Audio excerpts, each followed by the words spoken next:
বিসমিল্লাহির রহমানির রহিম। আসসালামু আলাইকুম ভিউয়ার্স, আশা করছি যে যেখানে আছেন ভালো আছেন, সুস্থ আছেন। Welcome to my channel chef Sharmin. তো ঈদ চলে এসেছে, ঈদের সময় সবাই আমরা একটু স্পেশাল কিছু করতে চাই।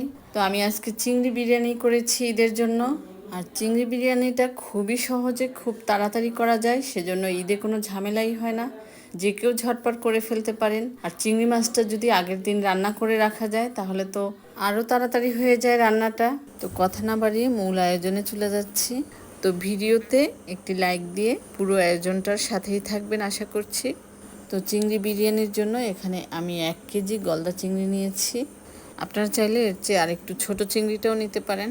তো চিংড়ি মাছে প্রথমেই আমি স্বাদ মতো লবণ, সামান্য একটু হলুদের গুঁড়া এবং সামান্য পরিমাণে জর্দার রং দিয়ে ভালো করে মেখে নিচ্ছি।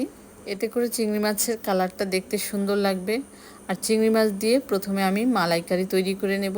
চিংড়ি বিরিয়ানি করতে গেলে চিংড়ি মাছের মালাইকারিটা করে নিলে সেক্ষেত্রে চিংড়ি বিরিয়ানিটা খেতে বেশি স্বাদ হয়।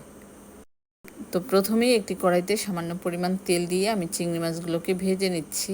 তো চিংড়ি মাছ কিন্তু বেশি ভাজা যাবে না, 1 থেকে 2 মিনিট একটু ভেজে নেব উল্টে পাল্টে। বেশি ভাজলে চিংড়ি মাছটা রাবারের মতো শক্ত হয়ে যাবে, সেক্ষেত্রে চিংড়ি মাছটা কিন্তু খেতে ভালো লাগবে না। আর শত ব্যস্ততার মাঝেও আমরা যেন অবশ্যই আল্লাহর ইবাদত করি, ফরজ ইবাদতগুলো যেন আমাদের বাদ পড়ে না যায়। তো চিংড়ি মাছটা ভাজা হয়ে গিয়েছে, এই পর্যায়ে আমি তুলে নিচ্ছি এবং তুলে নিয়ে একই কড়াইতে সয়াবিন তেল দিয়ে দিচ্ছি 4 টেবিল চামচ পরিমাণ এবং পেঁয়াজ কুচি দিয়ে দিচ্ছি 1 কাপ পরিমাণ। চুলার আঁচটা একটু কমিয়ে দিচ্ছি এবং পেঁয়াজটা ভাজা হতে থাক। এই ফাঁকে আমি নারকেলের দুধ তৈরি করে নিচ্ছি। এখানে একটা নারকেল নিয়েছি এবং নারকেলটা আমি এভাবে কুড়িয়ে গরম পানি দিয়ে দুধ বের করে নিচ্ছি। তো এই নারকেলের দুধটা দিয়ে আমি মশলাটা কষাবো এবং পুরো চিংড়ি মাছটা এই নারকেলের দুধটা দিয়ে রান্না করব, আলাদা করে আর কোনো পানি ইউজ করব না। এবং পেঁয়াজটা একটু ব্রাউন করে ভেজে যেই পর্যায়ে একটু এভাবে নরম হয়ে আসবে এই পর্যায়ে দিয়ে দিচ্ছি 2 টেবিল চামচ পেঁয়াজ বাটা। এখন পেঁয়াজটা যাতে পুড়ে না যায় সেজন্য সামান্য একটু নারকেলের দুধ দিয়ে দিচ্ছি এবং একে একে মশলাগুলো দিয়ে দিচ্ছি। এখানে 1 টেবিল চামচ মরিচ গুঁড়া দিয়ে দিচ্ছি, লবণ দিয়ে দিচ্ছি স্বাদ মতো এবং সামান্য একটু হলুদ গুঁড়া দিয়ে দিচ্ছি। হলুদ গুঁড়া আপনারা স্কিপও করতে পারেন। তো আমি এই চিংড়ি মাছের মালাইকারি দিয়ে আবার যেমন সাথে পোলাওটা বা সাদা ভাত দিয়েও যারা খেতে পারবে সেজন্য একই সাথে রান্না করছি, সেজন্যই হলুদ গুঁড়াটা ইউজ করা। আর এখন দিয়ে দিচ্ছি টমেটো পিউরি 1 টেবিল চামচ পরিমাণ। এটা ডিপ ফ্রিজে ফ্রোজেন করা ছিল, আপনারা চাইলে এটা স্কিপ করতে পারেন বা টমেটো কুচিও ইউজ করতে পারেন। তো নারকেলের দুধ অল্প অল্প করে দিয়ে মশলাটা ভালোভাবে কষিয়ে নিয়েছি। তো মশলাটা কষানো হয়ে গিয়েছে, এই পর্যায়ে বাকি যে নারকেলের দুধটা আছে সম্পূর্ণটাই দিয়ে দিচ্ছি। এখন ঢেকে দিচ্ছি ভালো করে ফুটে ওঠার জন্য। ঝোল মশলা ভালোভাবে ফুটে ওঠার পরে দিয়ে দিচ্ছি ভেজে রাখা চিংড়ি মাছগুলো। এখন চিংড়ি মাছটা 2 মিনিটের জন্য রান্না করব। 2 মিনিট পরে দিয়ে দিচ্ছি 1 কাপ দুধ। আপনারা চাইলে গুঁড়া দুধও ইউজ করতে পারেন, সেক্ষেত্রে 1 টেবিল চামচ পরিমাণ গুঁড়া দুধ দিলেই হবে। এই গরুর দুধটা ইউজ করাতে চিংড়ি মাছের মালাইকারির স্বাদটা দ্বিগুণ বেড়ে যাবে। চিংড়ি মাছটা রান্নার একেবারে শেষের দিকে দিয়ে দিচ্ছি কয়েক টুকরা কাঁচামরিচ। কাঁচামরিচটা আস্তই দিয়েছি আমি। তো এখন ঢেকে দিয়ে আরও 1 মিনিটের মতো রান্না করব। তো 1 মিনিট পরে আমি চুলাটা বন্ধ করে দিয়েছি। তো চিংড়ির মালাইকারি কিন্তু সম্পূর্ণ তৈরি। এখন আপনারা এটা ভাতের সাথে, পোলাওর সাথে যেভাবে ইচ্ছা খেতে পারেন। তো আমি এটা দিয়েই বিরিয়ানি রান্না করব আজ। তো আমি এখানে 1/2 কেজি চিনি গুঁড়া পোলাওর চাল নিয়েছি এবং ধুয়ে এভাবে ভিজিয়ে রেখেছি আমি 10 মিনিটের জন্য। 10 মিনিট পরে আমি পানিটা ছেঁকে নিব। তো এই ফাঁকে বিরিয়ানির জন্য মশলাটা কষিয়ে নিচ্ছি। দিয়ে দিচ্ছি 4 টেবিল চামচ সয়াবিন তেল এবং দিয়ে দিচ্ছি 4 টেবিল চামচ পেঁয়াজ কুচি এবং পেঁয়াজের সাথে কয়েক টুকরা তেজপাতা এবং দারচিনি ভেজে নিচ্ছি এবং এলাচও দিয়ে দিয়েছি কয়েক টুকরা। এবং দারচিনি, তেজপাতা, পেঁয়াজ ভালোভাবে ভেজে নিয়ে দিয়ে দিচ্ছি 1 টেবিল চামচ রসুন বাটা এবং 1 টেবিল চামচ আদা বাটা। এখন এগুলো সামান্য একটু ভেজে দিয়ে দিচ্ছি পানিটা দিয়ে তারপর গুঁড়ো মশলা দিয়ে দিচ্ছি।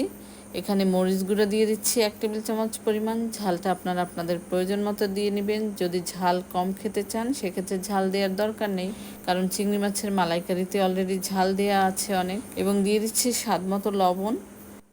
দিয়ে দিচ্ছি 1 টেবিল চামচ জিরা গুঁড়া এবং 1 টেবিল চামচ ধনিয়া গুঁড়া। এবং টমেটো পিউরি দিয়ে দিচ্ছি 1 টেবিল চামচ পরিমাণ। আপনারা চাইলে টমেটো পিউরি স্কিপ করতে পারেন। এখন মশলাটা ভালো করে কষিয়ে নিয়ে একেবারে শেষ পর্যায়ে দিয়ে দিচ্ছি বিরিয়ানি মশলা। তো এখানে আমি বিফ বিরিয়ানির মশলাটা ইউজ করেছি। আপনারা চিকেন বিরিয়ানি বা বিফ বিরিয়ানির যে কোনো মশলাটা ইউজ করতে পারেন।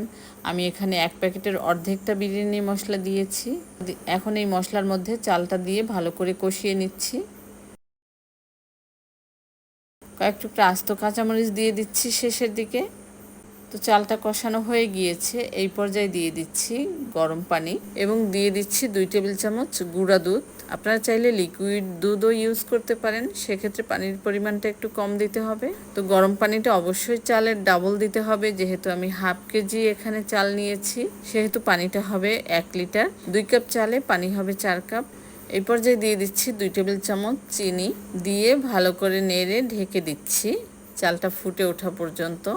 মাঝে একটু নেড়ে দিতে হবে, চুলার আঁচটা মাঝারি থাকবে। চালটা দেখতেই পাচ্ছেন সুন্দরভাবে সিদ্ধ হয়ে গিয়েছে। এই পর্যায়ে দিয়ে দিচ্ছি রান্না করে রাখা চিংড়ি মাছের মালাইকারি। আমি চালটা এভাবে একটু সরিয়ে সরিয়ে পার্ট পার্ট করে দিচ্ছি, আপনারা চাইলে একসাথেও দিতে পারেন। তো এভাবে চিংড়ি মাছটা দিলে ঝোলটা চালের সাথে একটু মিশবে, আবার একটু জুসিনেস ভাবটাও থাকবে, একেবারে ঝোলটা টেনে যাবে না। সবগুলো চিংড়ি মাছ আমি এভাবে একে একে দিয়ে দিচ্ছি, আর একটু ঝোল রেখে দিব বিরিয়ানির সাথে যদি কেউ খেতে চায় সেজন্য। তো আপনারা এই ফাঁকে চাইলে তেজপাতা, দারচিনি বা এলাচগুলো তুলে ফেলে দিতে পারেন। আর আপনারা যদি এতটা কালারফুল না চান, সেক্ষেত্রে টমেটো পিউরিটা আর হলুদটা স্কিপ করবেন। তো এখন এভাবে আমি ঢেকে রেখে দিচ্ছি 5 মিনিটের মতো। 5 মিনিট পরে ঢাকনা তুলে আমি ভালো করে একটু নেড়ে দিচ্ছি। দেখতেই পাচ্ছেন কতটা ভালো হয়েছে এবং কতটা ঝরঝরে হয়েছে, এবং খেতে যে কতটা ভালো হয়েছে সেটা আপনারা একবার তৈরি করে না খেলে কখনোই বুঝতে পারবেন না। আর একটু বেরেস্তা দিয়ে দিচ্ছি। তো ভিডিওটি ভালো লাগলে অবশ্যই লাইক, শেয়ার, কমেন্ট করে আমার পাশে থাকবেন, সাপোর্ট করবেন। আর সকলকে ঈদের অগ্রিম শুভেচ্ছা জানিয়ে আজকের মতো এখানেই বিদায় নিচ্ছি। সকলে ভালো থাকবেন, সুস্থ থাকবেন। আল্লাহ হাফেজ।